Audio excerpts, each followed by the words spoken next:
We're the only ones in North America that have this kind of show. We're proud to keep the heritage of the Ukrainian people. What we want to do, show what the Cossacks meant to us, because that's our history. This is where we come from.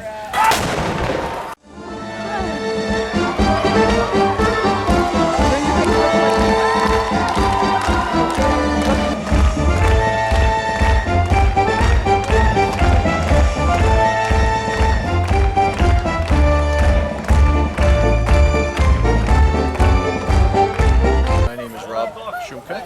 I am president of the Canada's National Riding and Dancing Cossacks.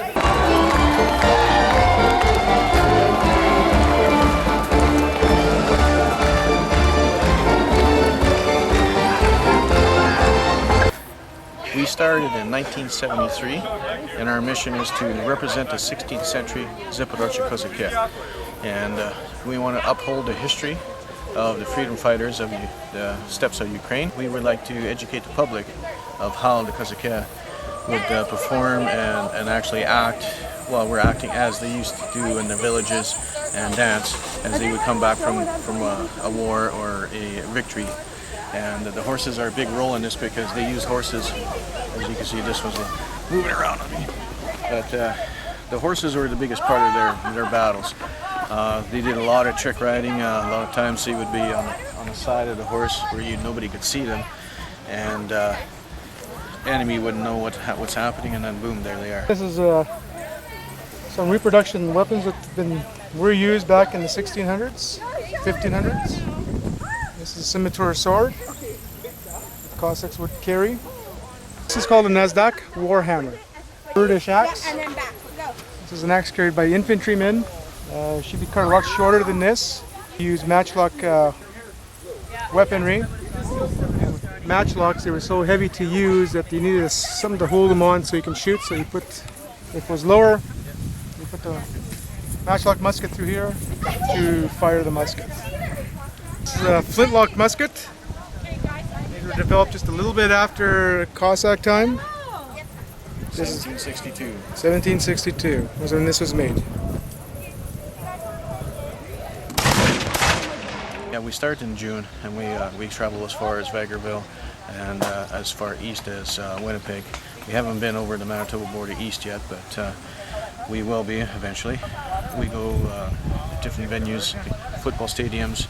We've done a Canada AM, we've done Sesame Street, and we've done TSN a couple of years ago. This whole area is our stage. This is where we practice, this is where we perform. Everybody is looking at a stage and only seeing dancing, but we do more than that. We do actually do the reenactment with the horses riding in, the cannon, as John will demonstrate to you later on tonight. That's a real bear. That's actually one of our members. He puts it on his saddle, and the bear faces backwards. So what it does is it scares the enemies from the behind. They thinking there's a bear riding on the horse.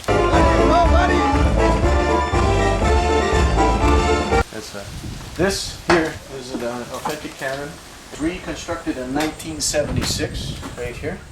Okay, and it was carved out for us.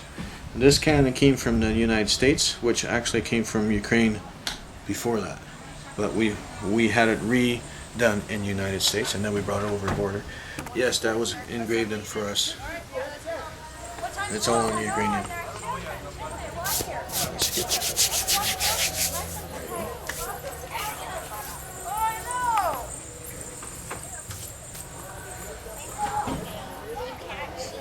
If somebody wanted to ride right now, there is lessons that a person can take to ride the horse to become a member of the Cossacks.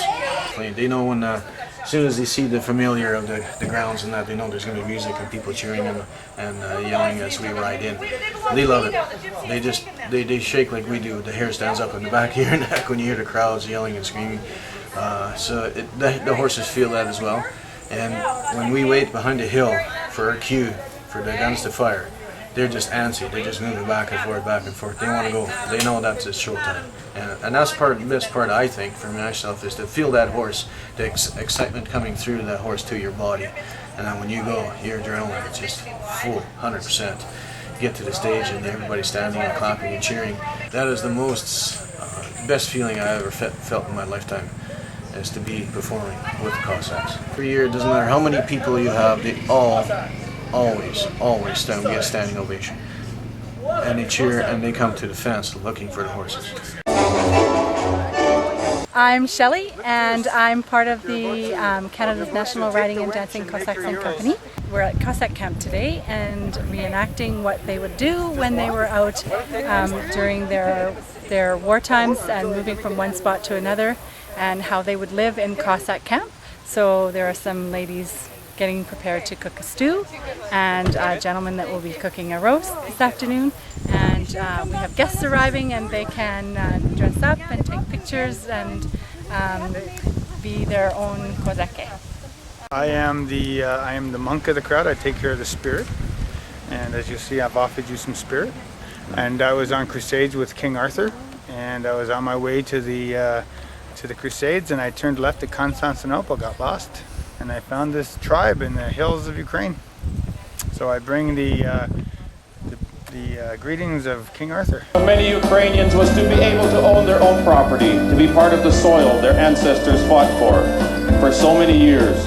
You may remember the story your Babka and Dido told you, how they came to Canada, traveling long distances from Canada, their Starei Krai. They brought with them a culture alive with color and tradition. And when the pioneers let us go to the village. To break under Though in a new land, the old Cossacks sought to pass the skill of the sword and the horse to his young men. Unfortunately, sometimes the spirit of the ages cannot from keep the time up. that our bard inspired us to strive for a better fate. It took many years, many sacrifices, many went to heaven's gate. And as I watched my father be laid to rest in this his, but not his land, I looked my boy straight in the eyes, and I prayed to God he'd understand.